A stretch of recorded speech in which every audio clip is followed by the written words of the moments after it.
Ang industriya ng entertainment sa South Korea ay muling niyanig ng isang kaso ng bayolenteng karelasyon at paghihiganti gamit ang pribadong video ng pagtatalik. Laking gulat ng marami nang marinig na si Tzu-yang, isang sikat na 27 years old na South Korean mukbang YouTuber, ay nagpahayag na nagtiis siya ng mga taon ng pang-aabuso mula sa kanyang dating kasintahan. Ayon sa kanyang video, naging biktima siya ng palihim na pagkuha ng video ng pagtatalik, panghahalay, pangpa-blackmail at pangingikil sa loob ng maraming taon. At nakakalungkot, ang ganitong kaso ay hindi karaniwan at maraming tao ang may ganitong pinagdadaanan. Bagamat marami ang hindi pa nakarinig tungkol sa kanya, sa South Korea napakasikat niya na may 10.4 million subscribers at kilala rin bilang Diyosa ng mukbang. Mayroon siyang malaking fanbase, hindi lamang para sa kanyang mga mukbang videos, kundi pati na rin sa kanyang malawak na gawaing kawang-gawa. Kilalang kilala si Tzu-yang sa pagbabalik sa komunidad. Ibinabahagi ang pagmamahal at suportang kanyang natatanggap mula sa kanyang mga tagahanga sa mga taong nangangailangan. Noong 2019, hinirang si Tzu-yang bilang Goodwill Ambassador para sa mga serbisyong voluntaryo sa South Korea at patuloy na gumagawa ng mga positibong kontribusyon sa lipunan sa pamamagitan ng donasyon at voluntaryong gawain. Nagboluntaryo siya sa mga ampunan, sa mga lugar ng trabaho para sa mga taong may kapansanan sa pag-unlad at nag-donate ng 10 million won o mga nasa mahigit 400,000 pesos sa mga veteran sa buwan ng mga veterano. Kamakailan, upang ipagdiwang ang pag-abot sa 10 million subscribers, nag-donate siya ng 200 million won o mahigit 8 million pesos sa World Vision. Lumahok din siya sa programa ng Love Lunchbox, personal na gumagawa ng mga lunchbox at naghahatid ng mga pagkain sa mga bata sa risk of hunger sa Korea.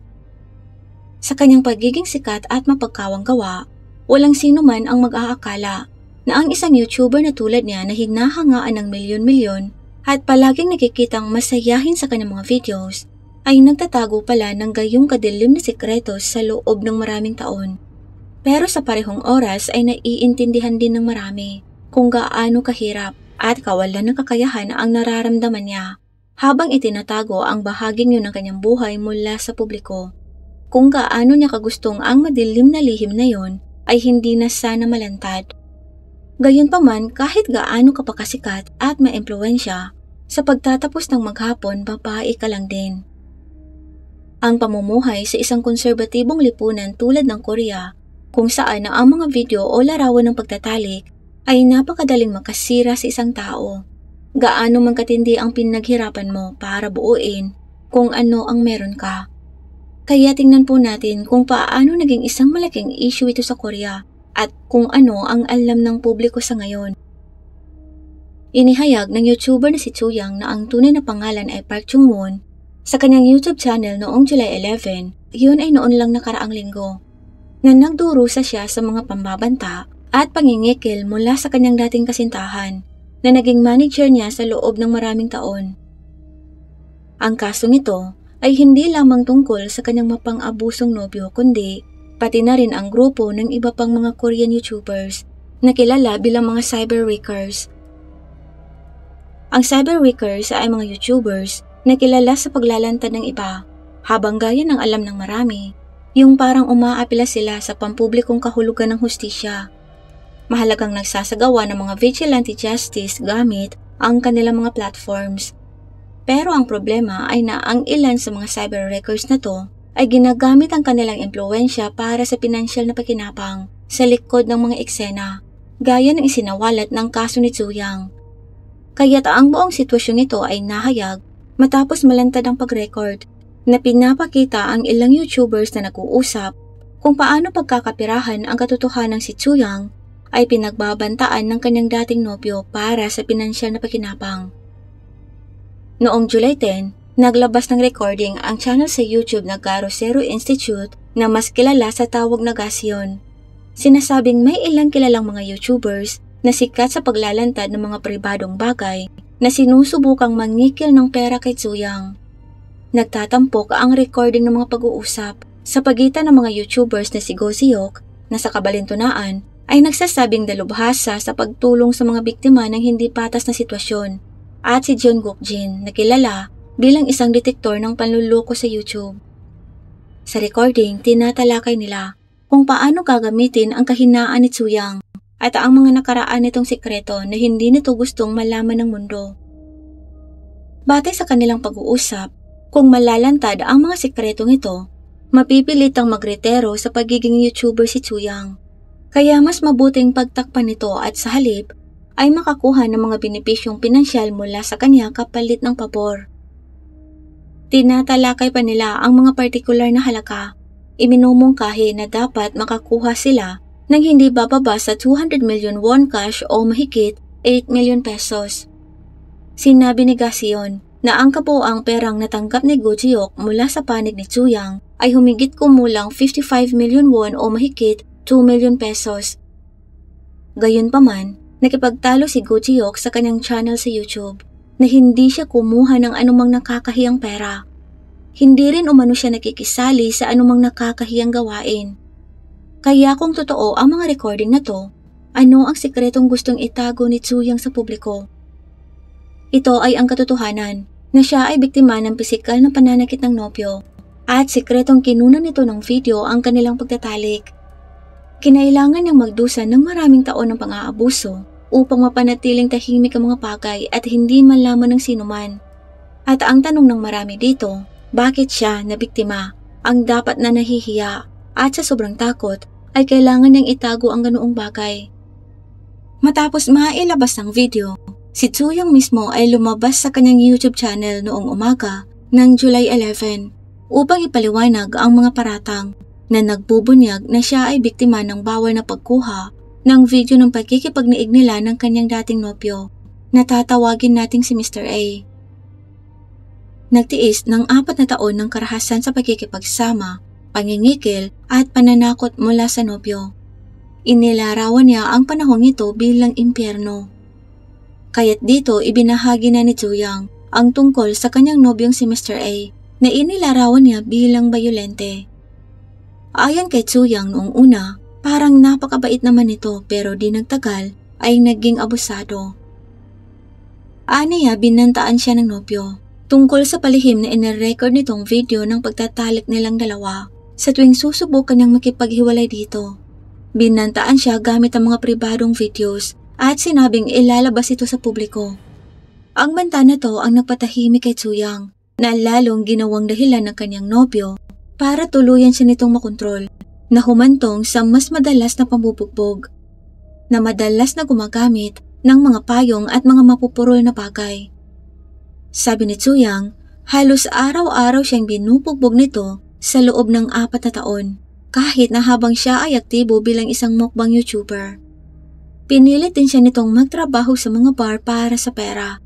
Ipinaliwanag ni Tsuyang na kahit labag sa kanyang kagustuhan ay pilit siyang dinadala ng kanyang nobyo sa pasilidad ng mga pang-adultong entertainment, mga lugar gaya ng hostess bars kung saan nagtatrabaho siya, pinapaupo at naglalagay ng mga inumin para sa mga lalaki. Ang perang kanyang kinikita doon ay kinukuha ring lahat ng kanyang nobyo. Sinabi rin ni Tsuyang na may mga record siya ng mga bank transfers nito. Sinubukan din ng kanyang nobyong kontrolin pati ang perang kinikita niya sa pag-YouTube sa pamamagitan ng pag-alipin nito sa kanya. Matapos kasi siyang huminto sa kanyang trabaho sa bar, sinimulan niya ang kanyang karera sa YouTube pero patuloy pa rin ang pangbubugbog ng nobyo sa kanya. Ikinuwento ni Tsuyang na iniiwasan lamang ng kanyang nobyo na tamaan ng kanyang mukha para maiwasan ang mga nakikitang marka, ngunit may mga pagkakataong lumalabas siya sa mga broadcasts na may mga pasa. Lahat ng perang nauna niyang kinita sa kanyang pagmumukbang ay kinuhang lahat ng kanyang nobyo. At nung minsan niwala na siyang perang pambili ng manok para may mai-content. Sa kanyang mga videos ng pagmumukbang, minsan mayroon siyang mga halatang pasa at napapansin ito ng ilang mga subscribers na nag-aalala sa kanya. Hindi niya nalang pinapansin ang pag-aalalang yon ng kanyang mga manonood. Sinabi niyang malamya kasi siya at madali lang din talaga siyang magkapasa. Naniwala naman ang mga tao dito. Nang maglaon naglabas ang isang lokal na broadcaster ng isang segment na nagtatampok ng isang recording kung saan ang dating nobyo ni Tsuyang na si Mr. A ay naririnig na nagbabanta sa kanya.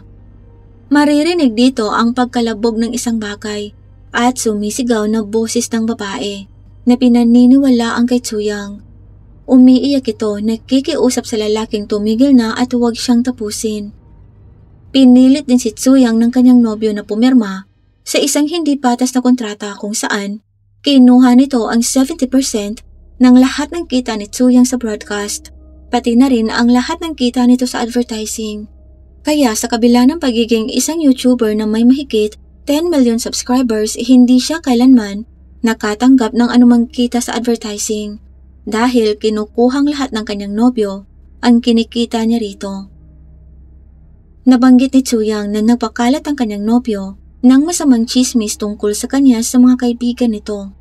Mga pinasobrahang kwento na humantong sa mga taong yun upang i-blackmail din siya tulad ng ginagawa sa kanya ng nobyo. Nagpadala siya ng mahigit 200 million won o mahigit 8 million pesos sa mga kaibigang yun ng kanyang nobyo dahil sa kanilang mga banta. Ang lawak ng pang-aabuso at ang dami ng ebidensya ay napakalaki.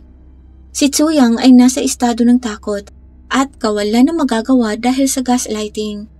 Ang pinsala na sa una ay nakatarget lang sa kanya ay nagsimulang makaapekto sa kanyang mga tauhan at sa mga nakapaligid sa kanya. Sinabi ng abogado ni Tsuyang na bilang isang abogado na humahawak ng maraming kaso, kabilang ang mga kinasasangkutan ng mga pampublikong figura, ang antas ng pambibiktimang ito ay nakakagulat.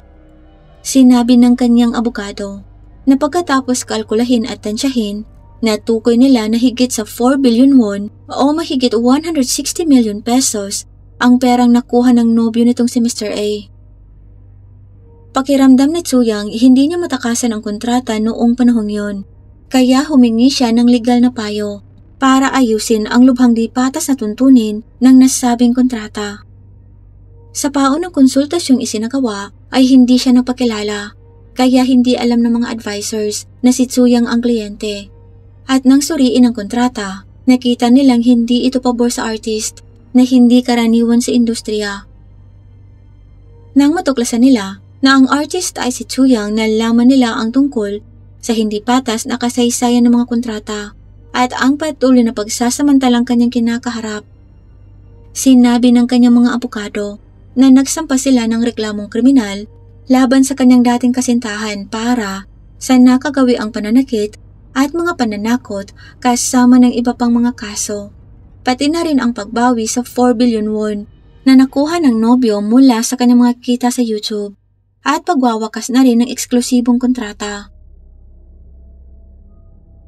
Sa pagpapaliwanag kung bakit ngayon lang siya nagpasyang magsampa ng kaso, sinabi ni Tsuyang na nagpadala ang kanyang nobyo ng mga mensahe ng pagbabanta, pumunta sa kanyang bahay at nakipag-ugnayan pa sa kanyang mga tauhan na nagbabanta na tatapusin ang pamilya ng mga to. Yun na ang hangganan, hindi na niya kaya pang matiis. Sinabi ni Tsuyang sa kanyang video na naging manhid na siya sa lahat ng pananakit at pananakot sa kanya ng kanyang nobyo. Pero parang pamilya na ang turing niya sa kanyang mga empleyado at ayaw niyang sumuko para sa kanila. Sa kalaunan ay nagsampa si Tsuyang ng parehong sibil at kriminal na kaso laban sa kanyang dating kasintahan. Naabot nila ang isang kasunduan sa kasong sibil kung saan ibinalik ang ilan sa mga pera sa pag-areglo at tinapos ang eksklusibong kontrata. Ibinunyag rin ng abogado ni Tsuyang na dumanas ito ng panghahalay bukod pa sa pambubugbog sa kanya ng nobyo. Kung ano ang isiniwalat nila ng kanyang abogado ngayon ay isang maliit na bahagi lamang ng lahat ng totoong nangyari at hindi pa ito ang pinakamalubha. Pero natapos ang kaso nang mapatiwakal ang dating kasintahan ni Tsuyang na nagresulta sa isang desisyon nang walang karapatang mag-usig dahil sa pagsakabilang buhay nito. Hindi man lang ito nagkaroon ng lakas ng loob na harapin ang kahihinatnan ng kanyang mga aksyon. Tungkol naman sa kasalukuyang kalagayan ni Tsuyang, sinabi ng kanyang abogado na mula nang i-broadcast, labis na nahapo si Tsuyang at maging ang kanyang mga abogado ay nahihirapang mapanatiling makipag-ugnayan sa kanya. Maaaring ito ay dahil sa labis na interes ng publiko na isang malaking pasanin din para sa kanya. Ang kwento ni Chuyang ay isang paalala ng mga isyung ito na nakapalibot sa mararahas na nobyo, asawa o kapareha at paghihiganti gamit ang pribadong video ng pagtatalik. Tiniis niya ang 4 na taon ng pisikal at emosyonal na pang-aabuso sa kanya ng kanyang dating kasintahan. Nagbabanta na ilalabas ang mga pribado nilang videos para mapanatili ang kontrol sa kanya. Alam nating lahat na ang ganitong uri ng pagmamanipula ay nag-iiwan ng malalim na psikolohikal na peklat at isang taktika na napakapangkaraniwan. At ang kasong ito ay katulad ng kaso ng sumakabilang buhay na miyembro ng K-pop idol na grupong Kara na si Guhara na dumanas ng mga katulad ring pangmamalupit. Para sa mga hindi nakakaalam tungkol sa kasong ito, ang dating nobyo ni Guhara ay nagbanta na maglalabas ng pribadong video ng kanilang pagtatalik pagkatapos nilang maghiwalay, na humantong sa isang pampublikong legal na labanan at nagdulot ng matinding emosyonal na pagkabalisa kay Guhara. Kasunod ng insidenteng ito sa kasamaang palad, binawi ni Guhara ang sariling buhay sa edad na 28 noong November 24, 2019. Sa kanyang buhay, nagtiis siya ng matinding sakit dahil sa pang-aabusong ito. Noong August 2020, hinatulan ng Seoul Central District Court ang dating kasintahan ni Guhara na si Choi na nagkasala ng mga kaso, kabilang ang mga pagbabanta, pamimilit, pisikal na pananakit at pinsala sa ari-arian. Hinatulan ito ng 1 taon at 6 na buwang pagkakakulong, sinuspindin ng 3 taon, pero napawalang sala ito sa mga kaso ng bawal na pagkuha ng pribadong video. Ang kaso ay dinala sa Korte Suprema na nagkumpirma sa 1 taong pagkakakulong na sentensya para kay Choi. Ngunit ang pagpapawalang sala sa mga kasong bawal na pagkuha ng mga pribadong video ay nananatili pa rin. At sa buong pagsubok na yon, sa kabila ng mga pagtutol mula sa panig ni Guhara, si Judge Oh Duksik ay iginiit na panoorin ang naturang video na humantong sa pagkagalit ng publiko. Ang kaso ni Guhara ay nagdala ng makabuluhang atensyon sa isyu ng paghihiganti gamit ang pribadong video ng pagtatalik, pagtaas ng kamalayan at pag-utyok ng mga panawagan para sa mas malakas sa pagkilala sa lipunan at pagkilos laban sa mga naturang krimen. Ang kanyang kapatid na si Go Woo-in ay umaasang ang kaso ay magbabago ng mga pananaw sa lipunan at mga legal na diskarte sa nobya, asawa o kaparehang pisikal na pinagmamalupitan ng kanilang mga kapareha. At ang higit na nakalulungkot sa kanyang kaso ay kamakailan lamang nabunyag na si Guhara ay gumanap ng isang mahalagang papel sa pagsisiyasat sa boarding Sungate na nagbunyag ng malawak na kriminal na aktibidad kabilang ang panghahalay at prostitusyon na kinasasangkutan ng mga celebrities tulad ni na Seungri, Jong Junyang at Choi Jong-hoon. Isang reporter kamakailan ang nagsiwalat na si Guhara ay nagbigay ng mahalagang tulong sa pamamagitan ng pagkumpirma sa pagkakaroon ng isang tiwaling pulis na nauugnay sa kaso. Pero sa kabila ng mga pagsisikap ni Guhara, patuloy pa ring lumalala ang mga kasong katulad ng sa kanya na pinalala pa ng magaan na parusa para sa mga may kasalanan. Mayroon ba silang mga legal na proteksyon at suporta sa lipunan para sa mga biktima ng ganitong uri ng kaso? Mayroon sa Chorea. Sa South Korea, ang bawal na pagkuha ng pribadong video ng pagtatalik nang walang pahintulot at paggamit nito upang bantaan ng isang tao ay isang malubhang krimen na may matinding parusa na maaaring magresulta sa hanggang 5 taong pagkakakulong. Habang ang pamamahagi ng naturang material nang walang pahintulot ay maaaring humantong sa 7 taon sa bilangguan. Ang pangpa-blackmail at pamimilit kabilang ang mga banta gamit ang naturang videos ay maaaring magresulta sa hanggang 5 taon sa likod ng mga rehas o multa ng hanggang 10 million won o mahigit 400,000 pesos. Gayunpaman, maraming mga tao sa realidad ang hindi napaparusahan para sa mga ganitong uri ng krimen dahil ang pag-uusig sa mga kasong ito ay napakahirap. Ang pagpapatunay na ang video ay kinuna ng walang pahintulot ay hindi madali. Ganito rin ang nangyari kay Guhara. ang kanyang dating nobyo ay hindi pinarusahan para sa mga isinampang walang pahintulot na pagkuha ng kanilang pribadong videos. Bagamat sa tingin ng marami na ang esensya ng kaso ng ex ni Kuhara ay paghihiganti gamit ang pribadong video, tanging ang sinentensyahan sa kanya ay tungkol lang sa pangpa-blackmail kay Kuhara. Ang kahirapan sa pag-uusig ang dahilan kung bakit ang mga biktima tulad ni Kuhara at Suyang ay madalas na nag-aatubiling mag-ulat ng mga naturang krimen. Nangangamba sila na ang pag-uulat nito ay hahantong sa aktwal na pamamahagi ng videos na mas makakapinsala sa kanila kaysa sa may kasalanan. Ang sala rin ay maaaring mahaharap ng 3 hanggang 5 taon sa bilangguan kung papalari ng biktima. Pero ang karera ng biktima at ang buong buhay nito ay maaaring masira ng pagkakalantad ng videos. Ang mga ganitong krimeng nangyayari sa mga magkasintahan o mag-asawa ay kadalasang binabaliwala ng mga nagpapatupad ng batas dahil sa pangunawa na ang mga pribadong bagay ay dapat na pangangalagaan ng pribado. At maaaring ang ugaling ito ang humahantong sa victim blaming na posibleng dahilan kaya ayaw nang magsalita ng mga biktimang sumasailalim sa mga ganitong uri ng kalupitan, lalo na't isa kang sikat at maraming mawawala sa iyo. Dahil napakaraming tao ang maaaring husgahan o sisihin ka sa sitwasyon sa pagsasabi ng mga bagay tulad ng ang masama ay nakakaakit ng masama. O kaya ay maaari naman siyang umalis kung gusto niya, pero mas pinili niyang manatili sa tabi ng mapang-abusong kapareha. Ito ang humahad lang sa kanila sa paghahanap ng hustisya na kung saan naghihikayat sa may mga kasalanan na gumawa ng higit pang mga kalupitan upang makuha ang kanilang mga gusto. Ayon sa karamihan, ang pagtutuon sa pagpapanagot sa may mga kasalanan at paglikha ng isang kapaligiran kung saan ang mga biktima ay nakadarama ng kaligtasan at suportado sa hinaharap ang direksyon na dapat tahakin ng Korean society. At talagang nakakagaan ng loob ang malamang bumubuhos ang mga mensahe ng suporta para kay Suyang pagkatapos ng kanyang pagsisiwalat.